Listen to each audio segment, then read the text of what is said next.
Welcome, everyone, back again for our Steven Spielberg edition of Let's Take Five. Let's Take Five is a podcast where we look at one of the greats of cinema. We break down 5 of their films and sort of discuss and palaver about why they are so great. My name's Ray Martindale. I'm Austin Luker. And today we are covering Jaws, which is the first one of the canon of Steven Spielberg films that we are covering. The ones after this will be Indiana Jones and the Last Crusade, then Schindler's List, followed by Minority Report, and then finally Munich. Jaws is the great classic monster movie of Steven Spielberg's canon. It is indeed a monster movie. I feel like that gets lost sort of in translation somewhere because I think it's so sophisticated. Critics are divided on that a bit. Yeah. Really? It's like some really push, this is a monster movie. Other people go, no, it's a man versus nature thing. But the nature is... The nature is predicated on a lie, though. Also, you need so much dynamite to kill this nature. Okay. I mean, it's huge. It's a monster. Well, okay. Well, then Godzilla can be because it's a lizard. Yeah. I'm sorry. Sharks don't behave like this. No. Okay. And then I think that... And while the sequels to Jaws lose sort of the actual, the heart of what the film was about, it goes full-blown monster later. I mean, the shark... Literally, there's one's called Jaws the Revenge, as in a shark is taking revenge. Isn't it on Brody's Family? Well, it's on his wife. Brody's dead by the end. But the wife is still in it, and Michael Caine is in it. And the shark follows him to Jamaica. There's a reason. There are a couple classic films I'm just never going to watch the sequels for. I'm never going to watch an Exorcist sequel. I'm never going to watch a Psycho sequel. I don't need to. You don't. I will say the one that you could lose there is Exorcist 3 is not a bad movie. I've heard that. Yeah. But that means I need to watch Exorcist 2 because I'm neurotic. Yeah. But and you don't. We're discussing Jaws today. Yes, we are. We're getting off topic. So Jaws is one of the greatest films ever made. It is... I mean, it's a very bold statement, and it can be argued extremely well. I think what is undeniable is that when you look at the scope of film history, it is one of the most important films ever made. Yeah, definitely. From a technological perspective, but also from the fact that Jaws is crowned the first blockbuster. It also had an effect on society in a way films don't normally have. The reason why we have a Shark Week... Okay, everyone, I'm sorry for all you oceanographers out there, but the reason why is sharks got really popular after this film. This film was seen by so many people, and the negative perception of what a shark actually is and is actually like literally shut down tourist towns in the United States. It affected tourism. People did not want to go in the water. This film actually wasn't the tagline? You'd be afraid to go in the water, or... I'm not sure. I don't know the tagline. I've been in a sequel where it's like... Yeah, I don't know what it actually... If it was the tagline or not. I can't remember. But it's... I can't remember. I wasn't alive. I don't know what it was. But but that said... But it's also a really... It's a character-driven story about Brody and his family, too, and protecting the town. He's a new sheriff that's from out of town. He comes here. He's not considered an islander, and he has to adapt, and it's his first summer here, and there's a shark attack, and he wants to shut down the beaches. What he doesn't understand is this town only exists because of their summers and their beaches. This is how the town is able to function. And then he gets in these arguments with the mayor about shutting down the beaches, who's actively trying to keep the beaches open, even though he knows a killer's out there. But what's the greater good here? I mean, that ends up being the struggle. And it seems like it's the political regime batting down the person trying to do something good. But you have to understand that without this tourism, this town goes away, and that can't be allowed to happen too, right? You know, it was so much fun to rewatch it this time because it's now kind of hard to watch this film without having the crown of the first blockbuster on it. And it's funny because if you go in that way, you'll be surprised to see that it's a hybrid. Really, it doesn't instantly come out as like King Kong did in 1933. It looks like a 70s film. It still looks like an independent 70s film for most of it, but it has a very fun populism that looks like the blockbuster part. Which is a line that Steven Spielberg walks. Yeah, and it's rather amazing because this one in particular is 1975. his contemporaries are making...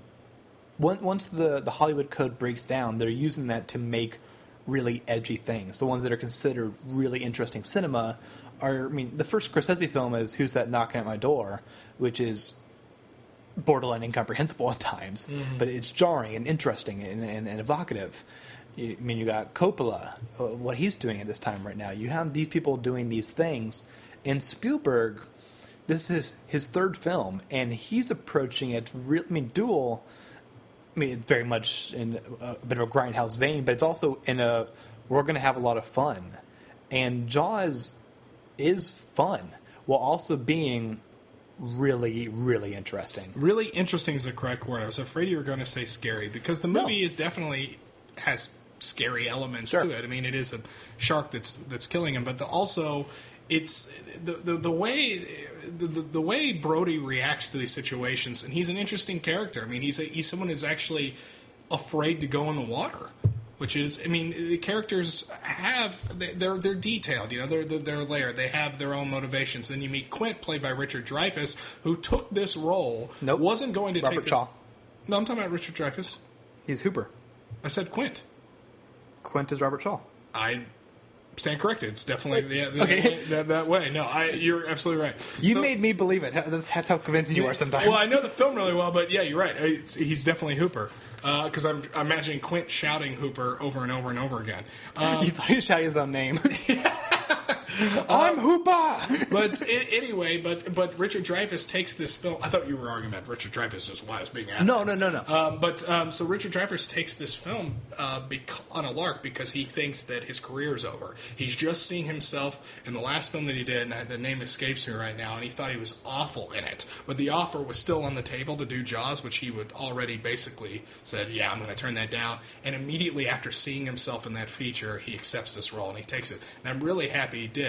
Because he's a fantastic character. I mean, he actually is probably the most interesting character in the first half before we give way to Quint in the second half of the movie, who's the captain of the Orca, which is the ship that's, you know, actually going to go out there and hunt the shark. This is the most petty point I can ever make. Richard Dreyfuss annoys me for 2 seconds in this movie, but it's during the most important scene in the movie, which is the transition from the Scar comparison to the Indianapolis speech. When he makes a joke about what the tattoo is. He doesn't know it's the USS Indianapolis. Mm-hmm. He thinks it says mother. Yeah. His laugh is way too big. Like, it's so... Well, like, he's drunk. He's drunk, but also, like, Dreyfuss knows he's playing it as, like, being wrong. And that's supposed to be completely contrasted. But he was laughing earlier, and they were all, like, a very reasonable thing. He just, like, jumped that by 2 for some reason. Did he jump the shark? He might have jumped the shark. I had to. It was just there. So for 2 seconds, the film is not perfect. Okay, for 2 seconds it's not. But okay, this is so petty. Well, it's funny you say that because that part is the precursor to what is arguably the greatest. If you don't think it's one of the greatest films, you almost can't argue the USS Indianapolis scene as literally being one of the 5 or 10 greatest scenes in the history of film. Everyone knows what I'm talking about right now, but for the one person out there that doesn't know this is where Quint's backstory is basically described, where you find out that he is, in fact, was on the USS Indianapolis, which delivered the atom bomb that was eventually used on Japan. And on the way back, it's hit by torpedoes by a Japanese sub, and while they're floating in the water, they're getting picked apart by sharks daily.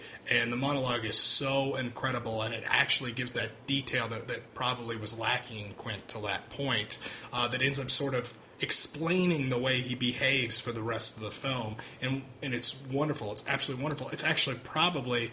And it doesn't have a shark in it. I mean, they're talking about sharks, but probably the scariest moment of the entire film. Because it's very macabre, and it's just very, they knew how great of a scene that was. And Robert Shaw was a great actor, too, in his own right. Fortunately, he passed away right after this film. Yeah. But good grief, he's great in this scene. And what leads up to it, I actually enjoy. I love the Scar comparison. I love the songs they're singing. I do enjoy it. I enjoy the whole sequence. And the Indianapolis... Well, you enjoy all of it, but for 2 seconds. Yeah, for 2 seconds. It's really annoying. Then it's perfect again. It goes perfection, 2 seconds, perfection. But I remember I adore the story so much. I showed my brother this film a handful of years ago. And, I mean, he's still in school right now. I was recording this. But my dad walked into the room saying, I'm like, all right, Brandon, go to bed. I said, Dad, it's the Indianapolis scene. And he looks over and doesn't say a word and just stands in the doorway watching the rest of the scene because that's all I needed to say. Yeah. And my dad does enjoy cinema quite a bit, but I can't think of another movie where I can say, but it's blank scene, that he's going to not say, no, just go to bed. He then stood there for the rest of the film. There's like 40 more minutes in the film. I offered him a chair. He said, I'm not staying. And he stood in the doorway to watch the rest of the film. Second credits, he goes, all right, go to bed. And then left. Once they, and it's great in its own right to that point, but once the orca actually takes off to hunt the shark, now a bounty has been posted for the shark because it's eaten a local kid, and someone's going to pay for. It's going to pay the mother of the kid is paying for the shark to be taken. You see Quint or taken out. You see Quint earlier in the film talk about how he wants $10,000 for the shark from the town. Then you don't see him again to this point. But once the orca takes off into the ocean, from that point, it's really hard to take your eyes off the film. I have a theory that they're kind of two kind of people in the world: people who love the first half or the second half more. Really, I love them both. I mean, and this is a perfect film. We keep talking around that, but it really is. Yeah, it is. And to me, I'm a second half guy because I'm a second half guy too. That's what I'm saying. Yeah, the first half has. I thought you were going to argue with me. No. Because the first half is so much fun and has so many thrilling moments, and you really get to see that very kind of fun spark of a 70s filmmaker playing with the camera in new ways and trying new things. But whereas people, like I mentioned earlier, were trying to make you uncomfortable in a way film hadn't before, Spielberg always wanted to thrill you in a way that hadn't been seen before. Yeah. And it's been noted for arguably too much now that the shark kept breaking during production, so they actually showed it less than they intended. That's the greatest blessing a film ever had. It's the greatest accident. I mean, he basically, it wasn't, I mean, this idea exists before, but he popularizes this idea that you hide your monster. I mean, it's infinitely more scary when you play with your imagination. That's why, but you give it just a titillating detail, like the fin sticking up out of the water. Perfect. I mean, yeah, and it's horrifying every time you see it. You know what it means. It means someone's about to die. Also, it's not a lot of credit has been given to, I think, how long the actual scenes are between cuts. If Jaws was being made today, they would have a cut every 5 seconds. Well, I haven't seen it. Actually got decent reviews, but there's a new shark movie this year called The Shallows, where Blake Lively is stuck in a bikini and sharks are attacking. Again, I heard it got decent reviews. Jeez. But I'm going to guess that wasn't a film with super long takes. Guess. Again, I shouldn't judge a film before seeing it, but I'm going to... Also, I haven't even seen the trailer, so I literally have no idea to deal with this. Another thing that I want to bring up here, and if he's listening, a mutual friend of ours, Keith, I know he does. He's a fan of the podcast, but he always said that, and I really hope he originated this idea because I'm putting it out there right now like he did. But he was the first person ever said he called it the 3 S's, the silent Spielberg suspense, and. He was the first time I ever heard of it. Yeah, and he's been talking about this for years now, ever since we would argue films when we were in our teenage years until the wee morning hours. But Spielberg will a lot of times have suspense happen in a scene or exist in a scene without actually adding no crashes, no booms, and a lot of times no music. Now, obviously, Hitchcock did the same thing, but the way he does it is it's Spielberg. He has his own brand on it. And in particular, when you're doing like a monster shot, I always think of this scene where Quint's out fishing, right? And he's got the fishing pole sort of tied to him, and he's barking orders at Hooper and Brody. And then the line moves just a fraction of an inch, and he just looks at it. He just looks at the line move. And then the line moves a little more out in the water, and the reel's moving. And no one else notices. It's just you, the audience, and Quint. You don't need to have a big musical break to happen, and you don't need to make 1,000 cuts to emphasize what's going on. We understand the stakes, and we understand what the character's going through, right? And then, of course, the most famous scene in the movie, other than the Indianapolis, the shark comes up out of nowhere. During that, you're going to need a bigger boat scene. I think even more than that is, this goes to the same effect, is the woman being attacked in the first scene. Yeah. I mean, her being pulled under, it's much like how people described how they saw Psycho in theaters, where they talk about the shower scene being so gory, and people kept describing how the knife went into her skin, even though it never actually happened. With that kind of scene, you can almost like accidentally create the shark biting her legs, but that's never there. It's really brilliant, and Spielberg, he really is one of the greatest filmmakers of the medium, because even today, the most recent film as I saw was Bridge of Spies, and just the way he uses every piece of cinema, most of we talk about with Kurosawa, it flows like there's no other way to compose this film. This is exactly how it breathes, and to trust the actors like he does, to recognize where the emphasis can always be, is really obvious from this is his third film. Yeah. And his second's not that good. Yeah, he's not afraid to make it look beautiful either, too. No. He does a lot of in the sort of scary beauty, because that's sort of the thing about the ocean, right? It looks beautiful, but it's hiding all sorts of stuff underneath it. We talked, about the film whenever the woman is pulled underneath the water after she's screaming and she's fighting for air. She gives a great performance. Oh, yeah. And then she's finally pulled under the water for the last time. Then it just goes this wide of the ocean where she pulled on the water. After hearing these horrific screams, we hear nothing. It's total silence, and it's just this beautiful view of the ocean.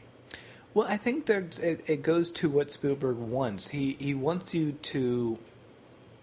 He kind of wants you to love cinema as much as he does. He knows it can be used to make so many emotions. It can scare you. It can really make you empathize with a really difficult subject, like the Indianapolis scene. It can make you afraid, but also... He almost always wants to take a step back and recognize that this light on a screen can do that to you. And I noticed that a lot in the second half when there are these daylight moments, and they're setting up barrels, they're trying to get dynamite ready. And the John Williams score, which is also perfect in this movie, is so joyful. You're on an adventure with them. And that's the genre I love, and it's also so hard to do right, is getting the tone right for a true adventure film. And a good monster film can have that element where it's not just about like killing the beast that's killing others. This is a mountain to climb. And that's what this shark is. It is horrifying, but also, my God, it exists. Yeah.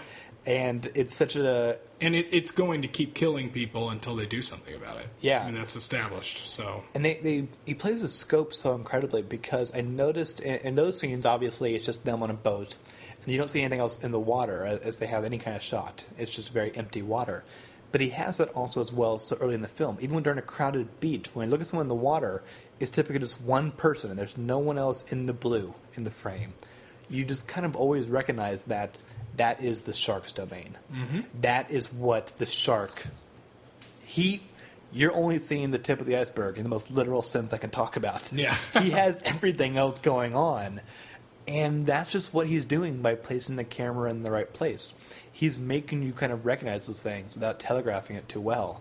And, I mean, we can say this because we're probably around his age right now. He's a kid while making this. Yeah, that's true, too. This is amazing. And he was wise beyond his years, definitely. And he's working with Roy Scheider, Robert Shaw, and Richard Dreyfuss. Yeah, what are we doing with our lives? Yeah, they're really good. Yeah. Speaking of one of the beach scenes earlier in the film, the scene that the kid gets eaten in, that the mother ends up posting the sort of the reward for killing the shark. Not sort of, that's what she does. That plays into that even better into the silent suspense that we were talking about, because you literally see every piece of that buffet get set up with no music, no John Williams score, no nothing. You see a fat woman get in the water and hop on her raft. You see the kids playing in the water. Then you hear screaming in the water. Cuts to Brody's face while someone's talking about problems, because he's a sheriff, local problems, and he's just hearing the scream and he's looking ahead, and it's a boy and a girl playing in the water. It's a boyfriend girlfriend. And then you see the dog running around skipping, right? And the first thing that you have know that something's wrong is not when the music plays. You hear the kid that's playing with the dog shout, I think it's Toby. Toby? He can't find his dog. It's just like that. And then boom, dun, dun, dun, dun, and it cuts to underneath the water. It's so good.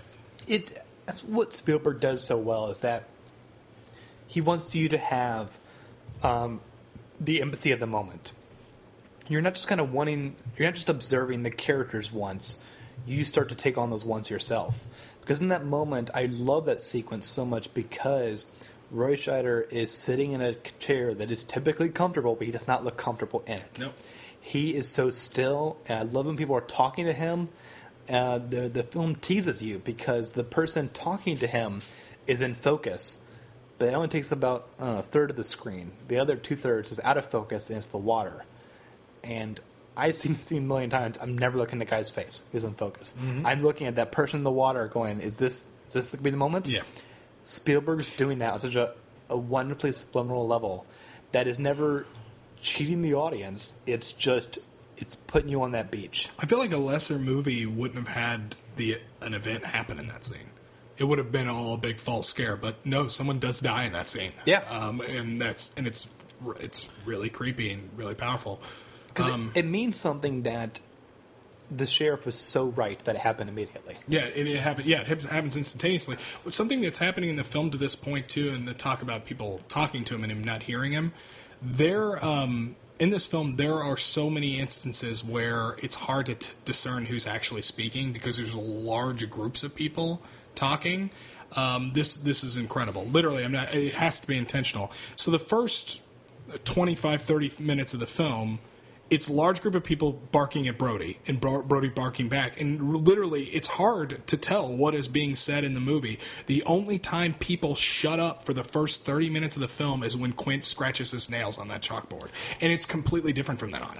Well, I think it's definitely intentional because I noticed that, now I know Quint is such a great character, and I'm looking for him in this scene, and Spielberg hides him behind so many people. He does a big shot where he kind of starts in the right side of the room and does the camera all around the backs of the people.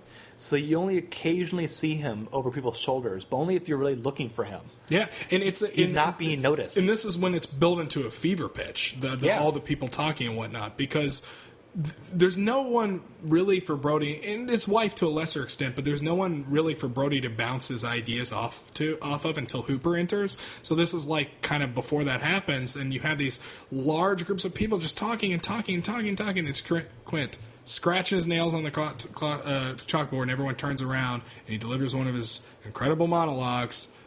Really, good grief! Everyone in this movie is great. I'm just thinking that's like one of the better character introductions ever, too. It's amazing. And also, I really enjoyed the introduction of Hooper. Yeah. Hooper is this dude who, in a lesser film, would be overly dorky. Yeah. This guy is the coolest oceanographer you'll find, which... He's a wine connoisseur. We get that. Yes. But he really is, like... His intentions are to help. Mm-hmm. But also, he can't help but notice that he is smarter than everyone. Yeah. And can't hide it as well as he should. He's also richer than everyone. Yes. Because how do you pay for all this stuff? And he says, are you rich? And he goes, yeah. He just says, yeah. I always took that as, I don't want to make small talk. Yeah. Yeah. He's just he's an interesting character. And they're just two characters that are just not of this island in any way. And that's kind of why Brody latches onto them of like, I want the best of the best. Well, and I don't think that Brody would be pulled out of his skin enough to survive this plot if it weren't for Hooper.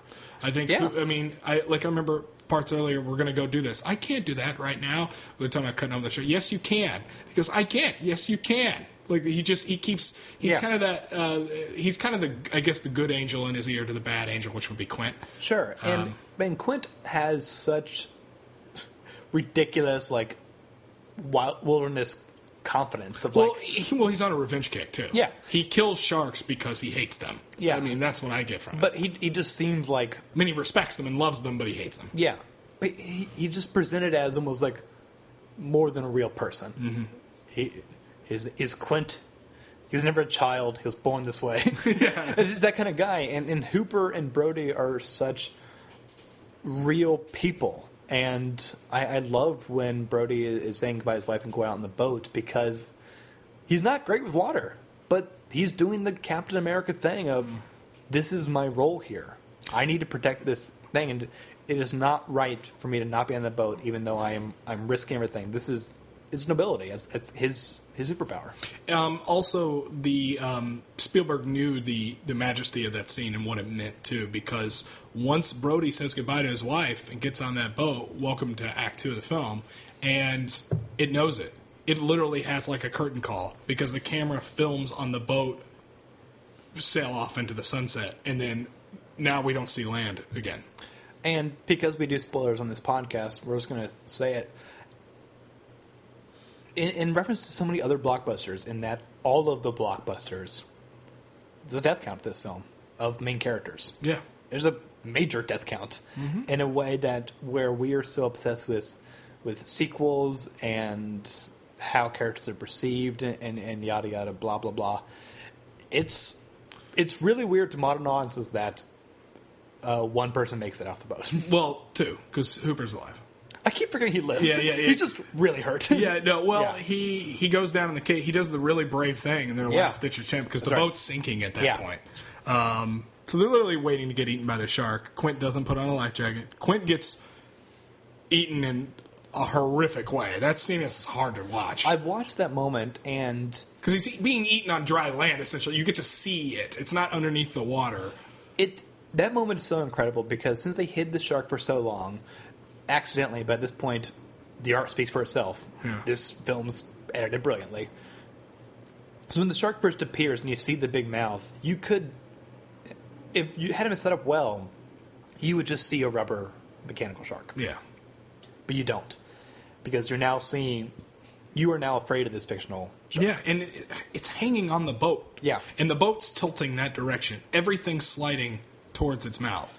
Yeah, and if you, and this is why the whole film works as a whole, if you take that death scene of the shark just truly not throwing him, but just like going back and forth with his mouth, with him in it, and this guy screaming. Blood going out of his mouth. Ugh. If you put in a bad score and a bad audio track and, I don't know, a tenth of the thing, you go, oh, this is a cheap bullshit thing. But it doesn't, because Spielberg films live in an enthusiasm for the genre where you no longer see the man in the mask. You see a real monster. Mm-hmm. And it works every single time. Even though the effects say it shouldn't, it works perfectly in 2016. And yeah, it looks great. It looks great. Robert Shaw, he's screaming for his fucking life. Blood's it's amazing. shooting out. Yeah. Oh, God, it's so weird. And Brody was holding on to him and couldn't hold on to him any longer, which is creepy. And then the shark busts in through the front where Brody is. And then I like this. The setup is Brody has to shoot the oxygen tank in his mouth, which is foreshadowed the entire film. It's easy to watch it now and say that, but it is brilliant foreshadowing that those things will explode if enough pressure is put on the tank. P.S. That wouldn't actually happen. But in our movie world, it does. In the Spielberg world, it does. And that's fine. But it's fine because it establishes rules and it says, yes, Batman can't really exist either, but in a car that hops on rooftops that uses Batman mechanics can't exist. But if you tell me it was built to hop from cliffside to cliffside, then I can contextualize that. I can make sense of that, and that's fine. Realism isn't better. In often ways, it's easier because we already live in the real world. A stronger filmmaker makes his own world and doesn't break it for 2 hours. And he doesn't. And what's great is this scene, because we know that Brody is not good in the water. He can't swim.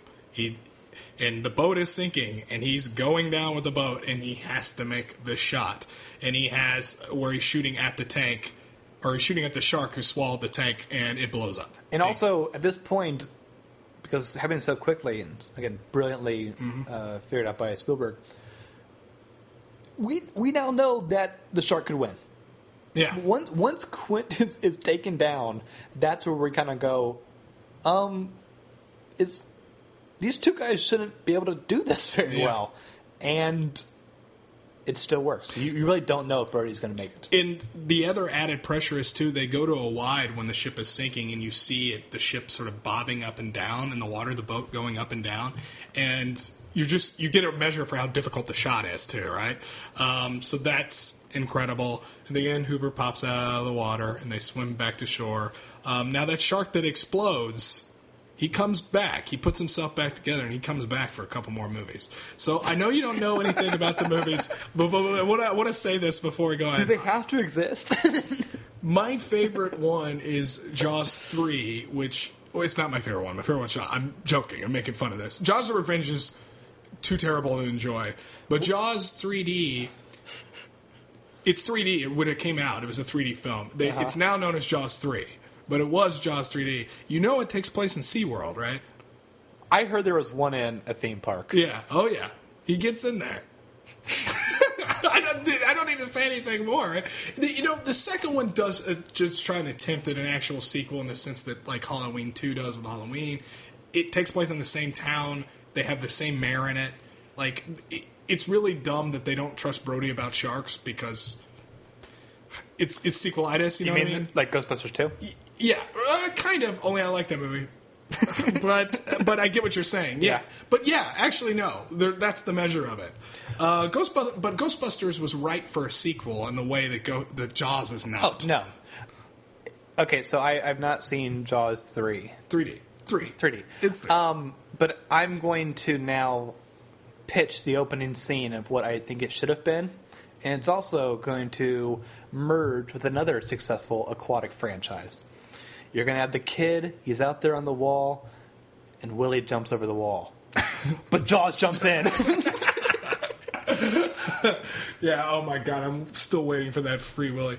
I don't know which one, I was going to say Free Willy, Jaws 3 crossover.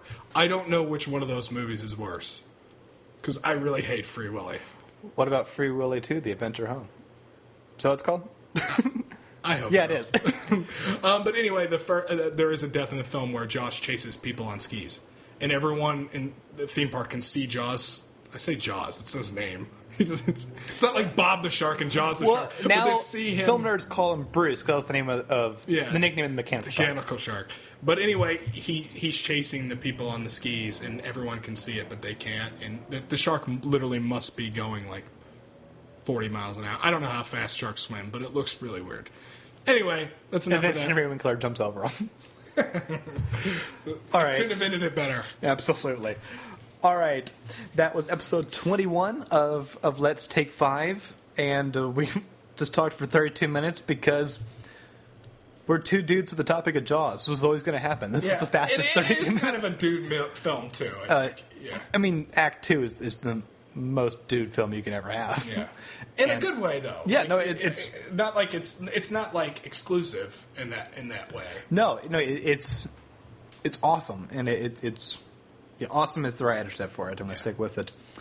And episode 21. We've now finished our first part of our Steven Spielberg set. We'll be back next Friday with Indiana Jones and Last Crusade.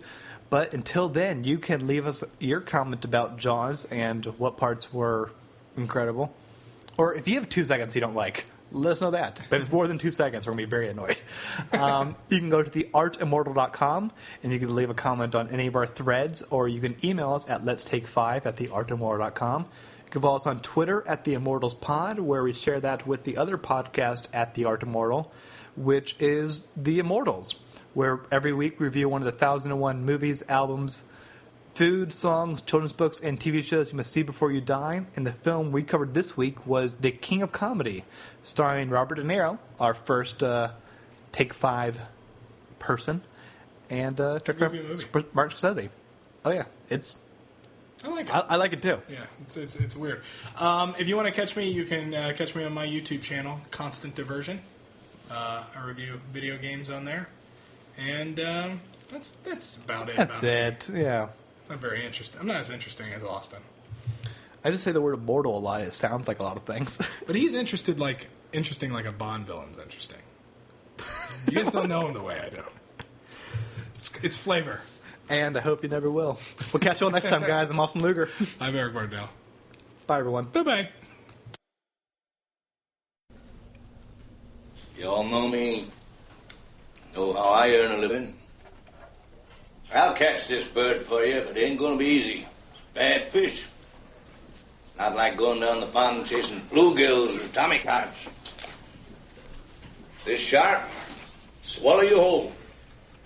Shaking, tenderizing, down you go. And we gotta do it quick. That'll bring back the tourists, and it'll put all your businesses on a paying basis. But it's not gonna be pleasant. I value my neck a lot more than $3,000, Chief. I'll find him for 3, but I'll catch him and kill him for 10. You gotta make up your minds. You wanna stay alive and ante up? You wanna play it cheap? Be on welfare the whole winter. I don't want no volunteers. I don't want no mates. There's too many captains on this island. $10,000 for me by myself. For that you get the head, the tail, the whole damn thing.